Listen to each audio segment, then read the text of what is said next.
একটা ভিডিও দেখে আমার কান্না আসছে। তোর জন্য আমাদের 30 থেকে 40টা আলেম ফাঁসি হয়েছে নাকি শুনছি, জেল হয়েছে। তোর মিথ্যা, তোর মতন মিথ্যা ব্যারিস্টার, তুই কোনো ব্যারিস্টার, তোকে জাস্ট ইউজ করতেছে আওয়ামী লীগ। শেখ হাসিনা মনে রাখা দরকার যে আল্লাহ তাআলা কোনো মহিলাকে নবী করেন না। শেখ হাসিনা হচ্ছে ফেরাউনের ক্যাটাগরির লোক, নমরুদের ক্যাটাগরির লোক, এজিদের ক্যাটাগরির লোক। আল্লাহ তাআলা ফেরাউন আর নমরুদকে নবুয়তি আগেও দেয় নাই, ভবিষ্যতেও দেবে না।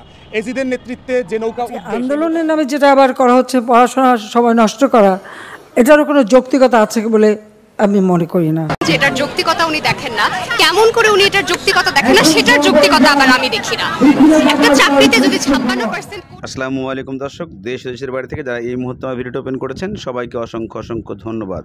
দর্শক, প্রথমেই আপনারা শিরোনাম দেখেছেন, এখন দেখবেন বিস্তারিত। শিরোনামের প্রথম অংশে ব্যারিস্টার সুমনকে আরাফ খান বলেছেন ব্যারিস্টার সুমনের জন্য 50 জন, বিশেষ করে যারা হাফেজ আছে তারা মারা গেছে এবং তাদেরকে ফাঁসি দেওয়া হয়েছে।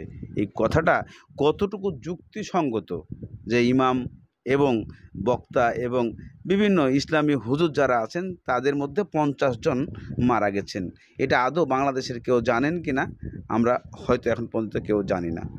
এদিকে বিশেষ করে আরেকজন ব্যক্তি ব্যারিস্টার ফুয়াদ মাননীয় প্রধানমন্ত্রীকে জালেমদের একজন বললেন, কিন্তু কেন এই বক্তব্য এবং এত সাহস ফুয়াদ কোথায় পেয়েছেন?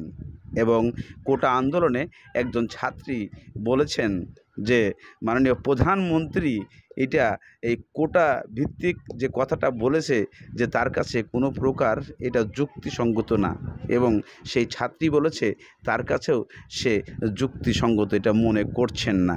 তাই আমাদের মাননীয় প্রধানমন্ত্রীকে সবাই কটাক্ষ করে কথা বলে। আজকে আন্দোলনের নামে যেটা আবার করা হচ্ছে, পড়াশোনার সময় নষ্ট করা, এটারও কোনো যৌক্তিকতা আছে বলে আমি মনে করি না। যেটার যৌক্তিকতা উনি দেখেন না, কেমন করে উনি এটার যৌক্তিকতা দেখেন না, সেটার যৌক্তিকতা আবার আমি দেখি না।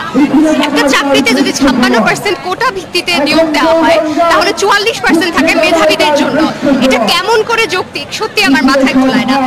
আর আমরা চাচ্ছি যে কোটার সংস্কার করা হোক। কোটা সংস্কার আর পুরোপুরি কোটা নির্মূল দুটা এক নয়।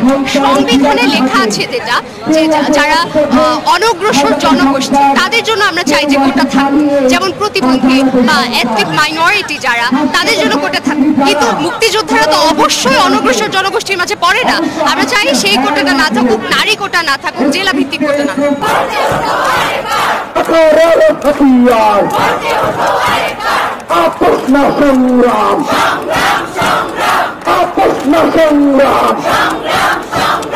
অবশ্যই এখন মেধাবীরা 44% নিয়োগ পাচ্ছে, তার মানে 56% যারা, তারা সেই মেধাবীর সমর্থন নয়। তার মানে মেধাবীদের যেখানে বঞ্চিত করে মেধাবীদের দেওয়া হচ্ছে, সেখানে তো চাকরিতে বা বিভিন্ন উন্নয়নমূলক কর্মকাণ্ডে ওরকম আশার মতো ফল পাওয়া যাবে, এটাই স্বাভাবিক। মেধাহীন আর ইনশাল্লাহ আমরা ব্যবহার, এটার কোনো